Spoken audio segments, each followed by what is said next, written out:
সন্ত্রাসবাদী ইসরায়েলের হামলায় ইরানের 6 শতাধিক মানুষের মৃত্যুর পাশাপাশি ক্ষতিও হয়েছে বেশ। তবে রক্ষা পায়নি ইসরায়েলও। ইরানের সঙ্গে যুদ্ধের সময় ইসরায়েল প্রায় $3 বিলিয়ন আর্থিক ক্ষতির মুখে পড়েছে। মার্কিন সংবাদ মাধ্যম ব্লুমবার্গ এই তথ্য দিয়েছে। প্রতিবেদনে জানানো হয়, ইসরায়েলি প্রশাসনের অভ্যন্তরীণ মূল্যায়নে দেখা গেছে ইরানি ক্ষেপণাস্ত্র ইসরায়েলের প্রতিরক্ষা ব্যবস্থা ভেদ করে উল্লেখযোগ্য পরিমাণে অবকাঠামোগত ক্ষতি করেছে। প্রায় 2 সপ্তাহ ব্যাপী চালানো এই পাল্টা হামলা ইসরায়েলের সামরিক ও বেসামরিক খাতের ওপর বড় ধাক্কা দিয়েছে।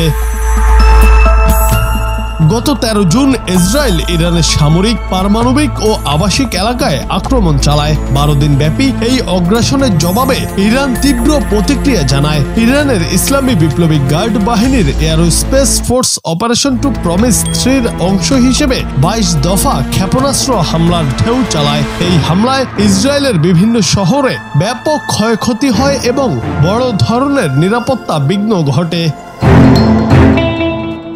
এর আগে 22 জুন যুক্তরাষ্ট্র ইরানে 3টি পারমাণবিক স্থাপনা নাতানজ, ফোর্দো ও ইস্পাহানে বিমান হামলা চালায়। ওই হামলার মধ্য দিয়ে ইরান ইসরায়েল সংঘাতে যুক্তরাষ্ট্রও সরাসরি জড়িয়ে পড়ে। পরে ইরানও মার্কিন ঘাঁটিগুলোতে পাল্টা হামলা চালায়। সবশেষে 24 জুন একটি যুদ্ধবিরতির মাধ্যমে সংঘর্ষ থামে। তবে বিশেষজ্ঞরা আশঙ্কা করছেন, এই সংঘাতের রেশ থেকে যেতে পারে দীর্ঘ সময় ধরে।